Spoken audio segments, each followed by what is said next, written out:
जिसका नाम है force and laws of motion. जैसे प्रीवियस चैप्टर में हमने देखा था, हमने डिस्क्राइब किया था मोशन ऑफ एन ऑब्जेक्ट को एक स्ट्रेट लाइन के वे में या around a straight line in terms of its position, velocity और एक्सेलरेशन। हमने देखा था कि ऐसे मोशंस यूनिफॉर्म और नॉन यूनिफॉर्म हो सकते हैं। हमने अभी तक ये डिस्कवर नहीं किया है कि इसके कॉजेस क्या है या किसकी वजह से ये मोशन होते हैं, कौन से कॉजेस है जिसकी वजह से मोशन होते हैं, किस तरह से या कैसे स्पीड ऑफ ऑब्जेक्ट जो है चेंज होती है टाइम के हिसाब से, क्या सारे मोशंस जो है उन्हें जरूरत होती है किसी कॉज की, अगर हाँ तो किस टाइप के या नेचर ऑफ कॉज कैसे होंगे। तो इस चैप्टर में हमें इन सारे क्वेश्चंस का आंसर मिल जाएगा। ये जो सारी क्यूरियोसिटीज है हमें ये सारी क्लियर हो जाएंगी। बहुत सारे सेंचुरीज पहले या कह सकते हैं काफी सेंचुरीज पहले जो प्रॉब्लम थी मोशन की और उसके कॉजेस की, वो बहुत ही पजल्ड थी साइंटिस्ट के सामने, फिलोसोफर्स के सामने। बॉल अगर ग्राउंड के ऊपर है, जब हम स्मॉल हिट उसे देते हैं तो वो फॉरएवर के लिए मूव नहीं होती, कुछ समय के लिए वो हिलती है, अपनी जगह से हटती है, लेकिन हमेशा के लिए वो मूव होते रहती है क्या? नहीं।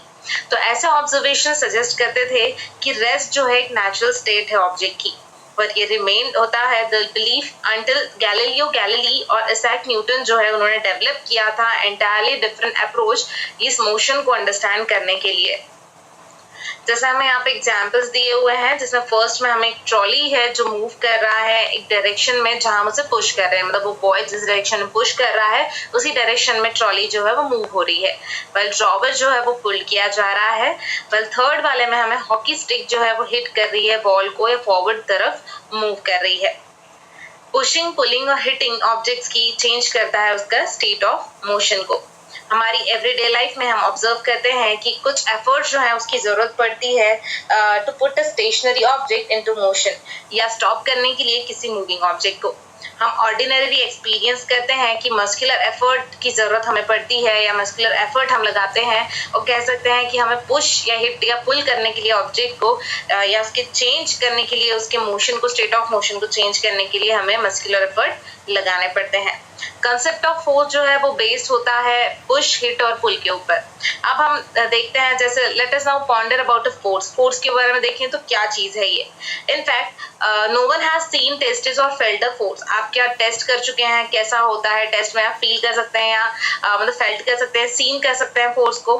हम ऑलवेज उसे सिर्फ देख सकते हैं और फील कर सकते हैं उसके इफेक्ट को फोर्स के, और ये ओनली एक्सप्लेन हो सकता है by describing what happen when the force is applied to an object। ये तभी होगा जब आपने किसी ऑब्जेक्ट को पुश, पुल या हिट किया है और उसके साथ क्या हुआ है, उससे आप बता सकते हैं कि उसके ऊपर किस तरह से फोर्स जो है वो अप्लाई हुआ है। पुशिंग के थ्रू, हिटिंग के थ्रू या पुलिंग के थ्रू ऑब्जेक्ट को हम बता सकते हैं। ऑल वेज जो है ये ऑब्जेक्ट को मोशन में लाने के लिए है। ये मूव होते हैं बिकॉज हम फोर्स जो है उसके ऊपर अप्लाई करते हैं और फोर्स उसके ऊपर एक्ट करता है। हमारी स्टडीज के हिसाब से अर्लियर क्लासेस में जैसे हमने देखा तो हम फैमिलियर हैं कुछ फैक्ट से जो फोर्स को शो करता है, जो यूज किया जाता है in change in magnitude of velocity of an object, that is to make the object move faster और स्लोअर। और चेंज अगर हमको करना है डायरेक्शन ऑफ मोशन में तो भी हम फोर्स का यूज करते हैं। हम जानते हैं कि फोर्स जो है वो चेंज कर सकता है शेप और साइज को भी ऑब्जेक्ट के। जैसे यहाँ पे ए और बी हमें डायग्राम दी है, जिसमें ए में हमें एक स्प्रिंग दिया है जो एक्सपांड होता है जब हम एप्लीकेशन करते हैं फोर्स की उसके ऊपर या फोर्स अप्लाई करते हैं। वेल सेकंड में स्फेरिकल रबर बॉल है जो ऑब्लॉन्ग हो जाती है जब हम अप्लाई करते हैं फोर्स उसके ऊपर। अब हम देखेंगे बैलेंस और अनबैलेंस फोर्स क्या होता है। फिगर 9.3 में हमें शो किया जा रहा है वुडन ब्लॉक एक हॉरिजॉन्टल टेबल के ऊपर रखा हुआ है। दो स्ट्रिंग्स एक्स और वाई टाइट किए गए हैं दो अपोजिट फेसेस में, दो अपोजिट डायरेक्शन में उस ब्लॉक के। और अगर हम अप्लाई करेंगे force by pulling string x, अगर स्ट्रिंग एक्स को हम खींचेंगे तो ब्लॉक जो है वो मूव करना शुरू करेगा राइट की तरफ। सिमिलरली अगर हम वाई को पुल करते हैं तो ब्लॉक लेफ्ट की तरफ मूव होना शुरू होगा। अगर ब्लॉक जो है वो पुल किया गया बोथ द साइड से, मतलब इक्वल फोर्स दोनों साइड से लगाया गया, तो ब्लॉक क्या होगा, मूव नहीं करेगा। तो ऐसे फोर्सेस को कहते हैं बैलेंस फोर्स, और ये चेंज नहीं होते स्टेट ऑफ रेस्ट से या मोशन से ऑब्जेक्ट की। Now let us consider a situation which has two opposite forces। अब ऐसी सिचुएशन जिसमें दो opposite forces हैं different magnitude के, pull the block। In case the block would begin to move in the direction of greater force। अब दो अलग अलग फोर्स अप्लाई किए हैं, एक तरफ अलग है एक तरफ अलग है, तो जिस तरफ ज्यादा फोर्स है उस तरफ क्या होगा, ब्लॉक मूव करने लगेगा। तो ये दो फोर्सेस क्या है, बैलेंस नहीं है। अनबैलेंस फोर्स है और इसीलिए अनबैलेंस फोर्स के कारण direction of the block move करेगा ग्रेटर फोर्स की तरफ और ये सजेस्ट करता है कि अनबैलेंस फोर्स ऑब्जेक्ट मतलब एक्ट करता है ऑब्जेक्ट के ऊपर उसे मोशन में लाने के लिए। जैसे आप देख सकते हैं अगर आपको मोशन में लाना है किसी ऑब्जेक्ट को तो अनबैलेंस फोर्स की जरूरत पड़ेगी, बैलेंस में तो वो मूव होगा ही नहीं। यहाँ पर एक्स और वाई दिया है, 2 फोर्सेस एक्ट हो रहे हैं वुडन ब्लॉक के ऊपर, ये दिखाया गया है। क्या होगा अगर कुछ चिल्ड्रन जो है वो ट्राई करने की कोशिश करें to push a box on a rough floor, एक रफ फ्लोर के ऊपर वो एक बॉक्स को पुश करने की कोशिश कर रहे हैं, तो अगर वो पुश करेंगे उसे box with a small force के साथ, तो बॉक्स क्या है मूव नहीं होगा क्योंकि फ्रिक्शन जो है वो एक्ट करता रहेगा उसके ऊपर direction opposite to the push. आप जिस डायरेक्शन में पुश कर रहे हैं उसे उसकी अपोजिट डायरेक्शन में फ्रिक्शन मूव कर रहा होगा या फ्रिक्शन अप्लाई हो रहा होगा, एक्ट कर रहा होगा, इसीलिए वो जो बॉक्स है वो मूव नहीं होगा। और ये फ्रिक्शन फोर्स अराइज होता है दो सरफेस पे इन कांटेक्ट और इस केस में between the bottom of the box pushing floor जो है बॉक्स के नीचे का और फ्लोर रफ सरफेस इसके बीच में फ्रिक्शन होने लगता है। ये बैलेंस करता है पुशिंग फोर्स को और इसीलिए बॉक्स जो है वो डज नॉट मूव, मतलब वो मूव नहीं होता।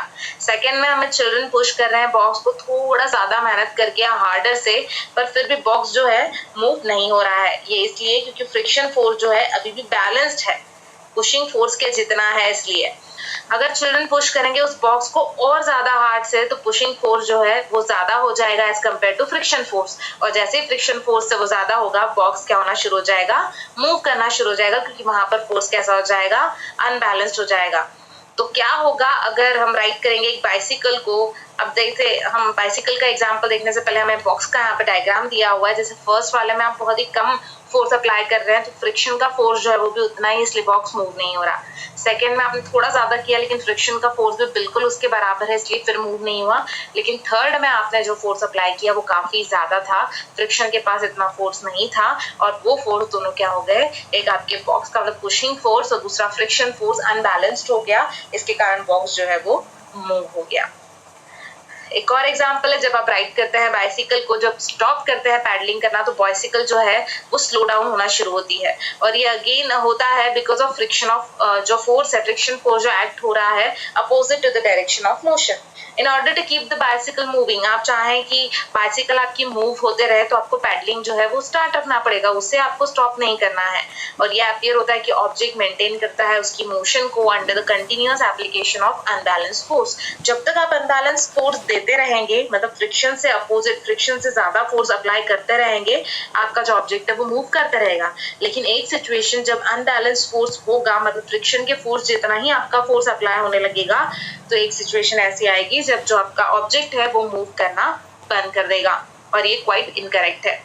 An object move with a uniform velocity when the force, मतलब pushing force और frictional force जो है act होता है उस object के ऊपर, are balanced and there is no external force on it। ये क्या बता रहे हैं कि जब ऑब्जेक्ट मूव करता है, ऑब्जेक्ट तब मूव करता है जब यूनिफॉर्म वेलोसिटी में होता है, जब फोर्सेस जैसे पुशिंग या फ्रिक्शनल फोर्स जो उस पे एक्ट हो रहा है ऑब्जेक्ट पे, ये बैलेंस होता है और इसीलिए no net external force on it. और अगर इन अनबैलेंस्ड फोर्स जो है वो अप्लाइड किया जाए ऑब्जेक्ट पे तो वो चेंज हो जाता है आइदर इन द स्पीड और in the direction of motion, और इसीलिए एक्सेलरेट करने के लिए मोशन को किसी भी ऑब्जेक्ट के एक अनबैलेंस्ड फोर्स की जरूरत होती है।